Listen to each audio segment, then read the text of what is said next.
All right, strap in, everyone. Today, we are going deep on The Lean Startup by Eric Ries. A classic. It really is it's practically a Bible for startups these days, Yeah. and we're going to figure out why. Yeah.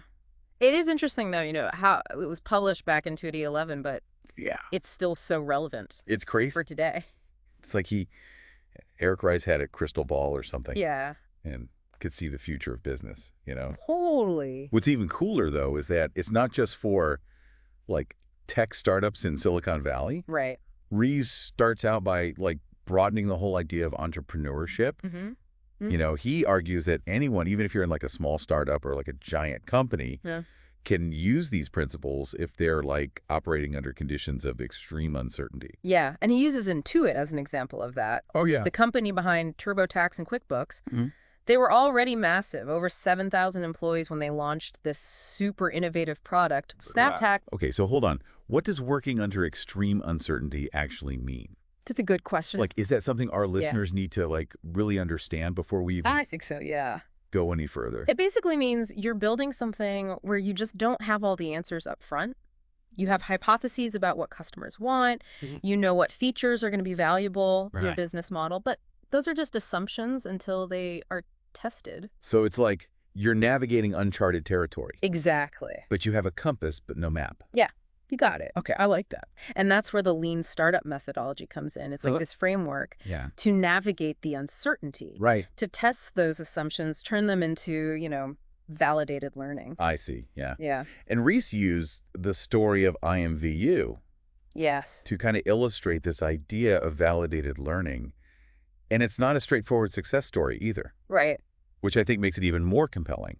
Oh, sure. Initially, they had this idea for an instant messaging add-on, Yeah. which sounds pretty clever, right? Business. But it was a total flop. Total flop. But what I think is so fascinating Mm-hmm. is they didn't give up.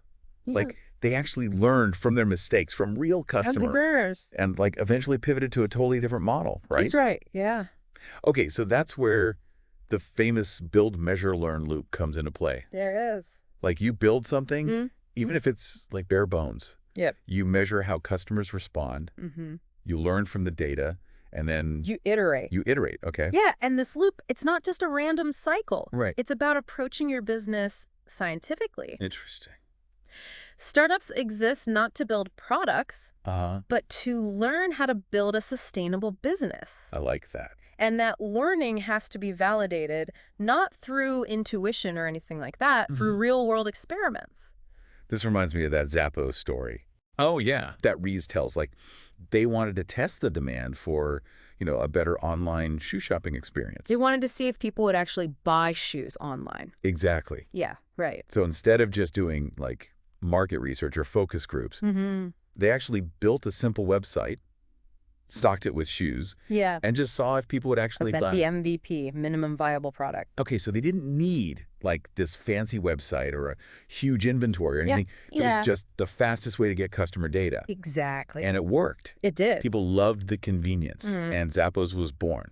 Boom. So this idea of an MVP seems to be at the heart of Yeah. the lean startup approach. Totally. But what makes an MVP truly effective? I mean, it doesn't have to be perfect. In Well, fact, it shouldn't be perfect. Interesting. It's about building the simplest possible version of your product Mm-hmm. that allows you to just start learning. Okay. And the Groupon story is a perfect illustration of this. Okay, tell me more.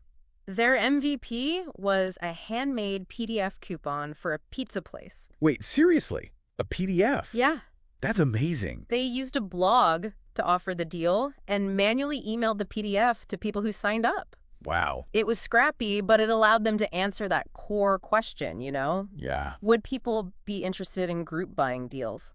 So it's not just about having a simple MVP, Right. but it's about using it to test your riskiest assumptions before you invest a ton in a complex product or anything. Yeah, you don't want to dive head first. You want to just dip your toe in and test the water. Oh, I like that. Dip your toe. Yeah. Okay, so there are different types of MVPs though, right? There are, yeah. Each tailored to test different assumptions. That's right. Can you give some examples? Absolutely, yeah. I think our listeners would really benefit from seeing these in action. So Food on the Table, Okay. this company that helps families plan meals Okay. and grocery shop, Uh-huh. They're a great example of a concierge MVP. Okay, so their founder, Manuel Rosso, he started by manually creating personalized meal plans Wow. and shopping lists for a small group of families, Oh, wow. which is time-consuming. That sounds like it. Yeah, but it validated their core assumptions without writing a single line of code. So they were essentially acting as the product themselves, Exactly. just to gather those insights. That learning. That's really clever. Right. Yeah, okay, so then you have like Aardvark, which use smoke test MVPs, right? That's right. To test and pivot away from ideas that weren't working. That's right. Okay. So they would create these landing pages that described different product ideas and see how many people expressed interest. So smart. Yeah, so they could weed out the duds quickly and focus on the ideas that had potential, Yeah. which eventually led to their acquisition by Google. It's crazy how, like, these simple techniques Yeah, can be so powerful. they're so powerful. Like, it really challenges that traditional approach of just spending months, even years, building a product before getting in front of customers. You got it. So this brings us to another crucial part of the lean startup methodology. Okay. Innovation accounting. Okay, Rix argues that standard accounting Right. just doesn't work It doesn't. for the unpredictable nature of startups. Nope. So you need a different way to, like, measure progress and make decisions. Okay, I'm intrigued. Right. What does innovation accounting actually look like? So instead of focusing on vanity metrics, like website visits or downloads, things that give you a false sense of progress, Okay. you need to focus on these actionable metrics that are tied to customer behavior and the value proposition of your product. Okay, can we have an example to make this like a little bit more concrete? Absolutely. Yeah. So Rix uses the story of Grocket, an online test prep startup. Okay. So initially they were tracking like total users and questions answered, which looked great on paper. Yeah. But they realized these were vanity metrics that were masking some underlying problems with user engagement and retention. So people were signing up but not really using it. Exactly. Oh, so their numbers were telling one story. But the reality was very different. Totally different, yeah. No. And then their breakthrough came when they shifted to these actionable metrics that measured how effectively users were learning and improving their test scores. I see. Which was the whole point of their product, right? Yeah, that makes sense. Yeah. Okay, so this is important for anyone building a product or service. Yeah. Like, it's so easy to get caught up in these vanity metrics that make you feel good, but don't really reflect the health of your business. True health, yeah. Yeah, it's a trap. Right. But by embracing innovation accounting, you can make sure you're measuring the right things and making decisions based on real data. I like it. Data, not wishful thinking. Yeah, exactly. Okay, so we've talked about building, measuring, and learning. Right. But, like, what happens when the data tells you your initial assumptions were just wrong? That's where this idea of pivoting comes in. Okay. You might think of a pivot as like this drastic change. Like a total 180. Yeah. Like scrap everything and start from scratch. It's a bit more nuanced than that, I think. In the lean startup context, it's about adjusting your course based on what you've learned, but still maintaining like that core element of your original vision. So it's like adjusting your sails to catch a new wind, but you're still heading towards the same destination. Exactly. You got it. Okay. I like it. Riss outlines different types of pivots that each address, a different aspect of your business model. So like there's the zoom in pivot. Zoom in. Yeah, where you realize that like a single feature of your product is actually the core value proposition. Okay. So you just focus on that. It's like discovering a hidden gem within your product and realizing that's what customers really want. Exactly. And Instagram is a great example. Oh, yeah. They started as this check-in app called Berm. Really? But users were way more into the photo sharing.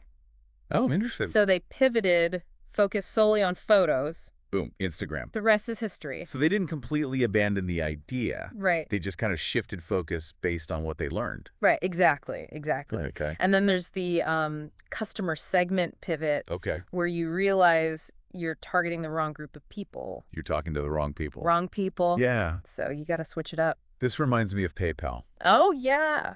They started out focusing on beaming payments between Palm Pilots. Between Palm Pilots. Really? It wasn't until they saw eBay users adopting their service Oh, wow. for online transactions that they realized, oh, this is our real customer segment. Interesting. So they pivoted to focus on e-commerce. That's a big change. Huge change. Yeah. And it propelled them to become the payment giant That they are today. that they are today. So it highlights the importance of staying flexible, right? And just being willing to adjust your target audience Based on the data. based on the data. Okay, so we've got zoom in, customers, segment, pivots. Yeah.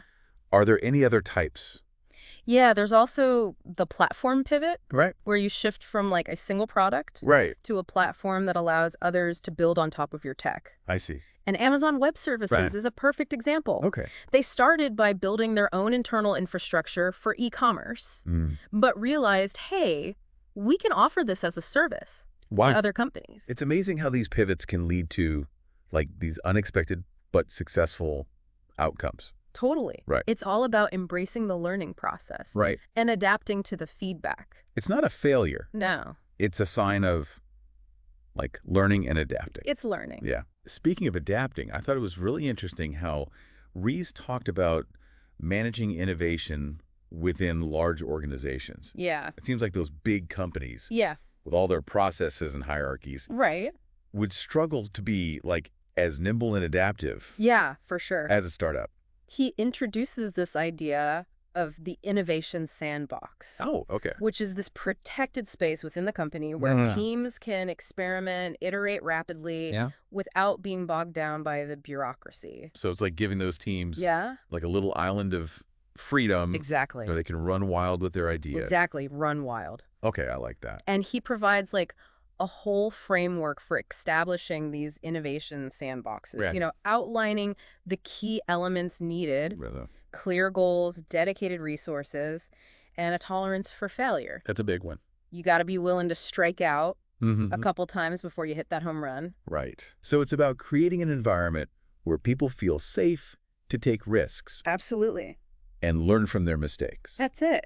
Okay, I like it. Now, beyond like the tactical stuff, one of the most important things is cultivating the right mindset. Right. Yeah. It's about embracing the principles of continuous learning, experimentation, customer feedback. Embracing it all. Like being data-driven, not ego-driven. Data-driven, yep. One of the most intriguing ideas, though, Yeah. that Ries presents is this concept of waste in entrepreneurship. Waste. What does waste even mean when we're talking about like building a company? Anything that doesn't directly contribute to that validated learning. Okay. So that could be building features that customers don't want. Okay. Spending time on planning documents that are going to become obsolete. Right. Or clinging to a failing strategy for way too long. Oh, yeah. Yeah. So it's about ruthlessly prioritizing those activities Exactly. that are most likely to lead to those real customer insights Exactly. about your business. You got it. Okay, so this mindset shift can be really powerful then. Oh, okay. It can encourage teams to just focus on the essentials, experiment rapidly, All right. be willing to let go Yep. of ideas that just aren't working. Let them go. Okay, so it's about maximizing learning, Why? not just the output. Not output. Okay, I like that. It's like trimming the fat Yeah. to create this lean, mean innovation machine. All right. Yeah. And this brings us back to the heart of the lean startup methodology, that build, measure, learn feedback loop, right? We're back. It's like the engine of the whole process. That's it. Yeah. Okay. And it's a process you can apply to, pretty much any aspect of a business. Really? Not just product development. No, you can use it to test marketing campaigns, Oh, wow. optimize your pricing, even your hiring process. Interesting. Yeah. Okay. It's a framework for continuous improvement, for constantly finding ways to just make your business better. So it's about embracing a culture of experimentation, Experimentation. validated learning Validated learning. in every part of your operation. In every part. That's right. I like it. And this brings us to a question for our listeners. Okay. What areas of your own work could benefit from this lean startup approach? What assumptions could you test? Yeah. What experiments could you run? Right. What would it look like to embrace this culture of validated learning in your own team or organization? That is a good question for our listeners. It is. It is. It's one thing to talk about these lean startup principles Right. in theory, but I think it's so powerful to see how they actually play out Yeah. in the real world. Absolutely. And the book is full of Yeah. compelling examples It really is. of companies that have, used this approach Mhm. to navigate that uncertainty and achieve amazing results. One story that really stood out to me was Vodafone, Oh, yeah. this company that wanted to revolutionize civic engagement. Mm-hmm. Their goal was to connect verified voters, Yeah. empower them to take action on issues they care about. It's a big mission. It's huge. Yeah. So their journey is a great example of how pivoting based on validated learning Right. can really be the key to finding a successful business model. Absolutely. They started with this social network for voters, Yeah. but quickly realized that their initial assumptions about user engagement and monetization weren't quite right. It happens. So they hit a roadblock. Mm-hmm. Did they just give up? No, they didn't give up. Okay. They embraced the build, measure, learn loop Right. and started rapidly testing and iterating through different versions of their product, different growth strategies. So they were constantly adapting and evolving. Yeah, that's what it's all about. Which is the essence of the lean startup. The essence, yeah. Right. Okay. And through this iterative process, they discovered a winning formula. They did. Okay. What was it? They pivoted away from this social networking model and focused on building a platform that allowed political organizations, Okay. advocacy groups to connect with verified voters. I see. Okay. That approach was way more sustainable, scalable. So they found a way to create value for both sides of the market. They did. It was brilliant. It's amazing. Yeah.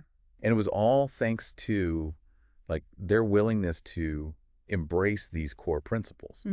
Validated learning, rapid experimentation. That's it. They didn't let their initial assumptions hold them back. Right. They used data, they used customer feedback Customer feedback. to guide their decisions. That's the key. Another inspiring example is Wealthfront, Oh, yeah. the leading provider of automated investment services. I've heard of them. Right. They're known for their sophisticated algorithms, low fees. They're making waves. Yeah, but they didn't start out that way. Really? Their initial product was actually an online game called Kaching. Yeah. And it was designed to identify talented amateur investors. So different. Right. Right. What made them shift gears so dramatically?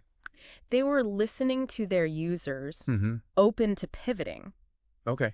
As they were gathering that data from the Kaching players, Right. they realized that the real opportunity was in their technology. Interesting. Yeah, they realized they could create a much more efficient and accessible way for people to invest.